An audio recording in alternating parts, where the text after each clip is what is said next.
सुनो cinema shorts presents the lion king. Movie की शुरुआत में हम देखते हैं एक जंगल होता है। उसका राजा मुफासा आज बहुत खुश है क्योंकि आज उसके बेटे ने जन्म लिया है जिसका नाम सिम्बा रखा जाता है। मुफासा उसको एक चोटी पर ले जाता है और कहता है इस पूरे जंगल का राजा मैं हूँ और मेरे बाद यहाँ के राजा तुम होगे।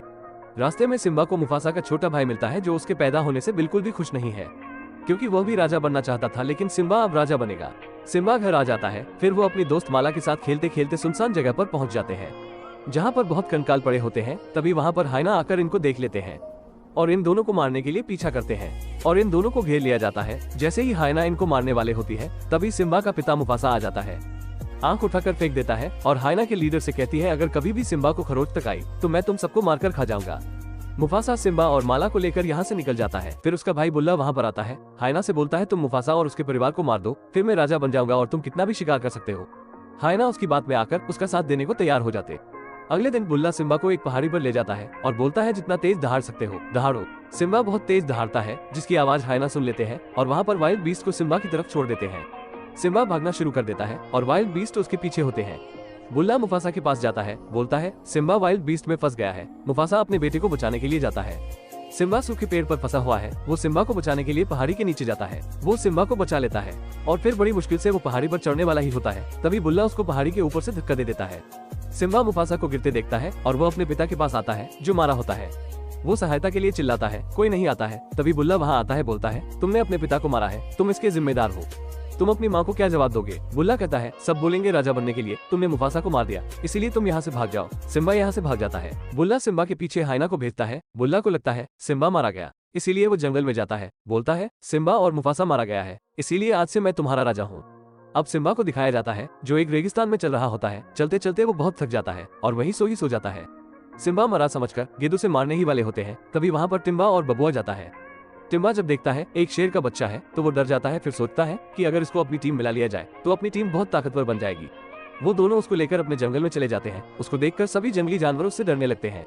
धीरे धीरे वक्त निकलता है और सिम्बा बड़ा हो जाता है। पुराने घर में जहाँ बुल्ला वहाँ का अब राजा होता है, चारों तरफ बंजर होता है और हाइना खुलेआम शिकार कर रहे होते हैं। बुल्ला सिम्बा की माँ को बुलाता है और बोलता है तुमने पहले मुझे मना कर दिया था और मेरे बड़े भाई से शादी की थी, अब मैं तुमसे शादी करना चाहता हूँ और अपना परिवार बढ़ाना चाहता हूँ। लेकिन सिम्बा की माँ उसको मना कर देती है। रात को जब सब सो रहे होते हैं तो माला यहाँ से मदद लाने के लिए भाग जाती है। वो उसी जंगल में पहुंच जाती है जहाँ पर सिम्बा है। माला टिम्बा और बबुआ पर अटैक कर देती है जैसे उसे मारने वाली होती है। तभी सिम्बा से बचाने आ जाता है। सिम्बा और माला के बीच में फाइट होती है, लेकिन कुछ ही समय बाद एक दूसरे को सूंघने के बाद पहचान लेते हैं। अब माला भी सिम्बा के साथ इस जंगल में बहुत एंजॉय करती है। अभी सिम्बा का एक बाल नदी के पानी में बहकर उसके पुराने घर पर पहुंच जाता है और वो बाल उसी बंदर को मिल जाता है और वो समझ जाता है सिम्बा आज भी जिंदा है। माला सिम्बा को घर आने को बोलती है, लेकिन सिम्बा साफ साफ मना कर देता है। वो सिम्बा से नाराज होकर माला चली जाती है। रात के समय में उसको वही बंदर मिलता है जिसको सिम्बा का बाल मिला था। बंदर कहता है तुम्हारी जरूरत है तुम्हारे घर पर, और उससे बोलता है तुम्हारा पिता जिंदा है, और उसको एक नदी के किनारे ले जाता है जिसमें वो अपना चेहरा देखता है। तभी बिजली कड़कती है। उससे उसके पिता की आवाज आती है, मुझे तुम पर फक्र है, तुम एक राजा हो और तुम्हारी माँ को तुम्हारी जरूरत है, तुमको जाना चाहिए। अगले दिन सिम्बा घर की ओर दौड़ना शुरू कर देता है। रास्ते में माला को लेकर जब घर पहुँचते हैं और देखते हैं पूरा का पूरा जंगल एक खंडहर बन गया है। चारों तरफ हाइना दिखाई देते हैं। दूसरी तरफ बुल्ला सिम्बा की माँ को परेशान कर रहा होता है। जब ये सिम्बा देखता है तो वो बहुत तेज दहाड़ता है। बुल्ला उसको देखकर हैरान हो जाता है। सिम्बा की माँ उसको देखकर बहुत खुश होती है। बुल्ला और सिम्बा के बीच में लड़ाई होती है। बुल्ला सिम्बा को एक पहाड़ी के नीचे ले जा रहा होता है। तभी सिम्बा का पैर फिसल जाता है। तभी आसमान से बिजली चमकती है और पेड़ पर गिरने से जंगल में आग लग जाती है। बुल्ला कहता है कई साल पहले तुम्हारे पिता ऐसे ही लटके थे और मैंने उनको ऊपर से धक्का दिया था। सिम्बा बुल्ला की गर्दन पकड़कर ऊपर चढ़ जाता है।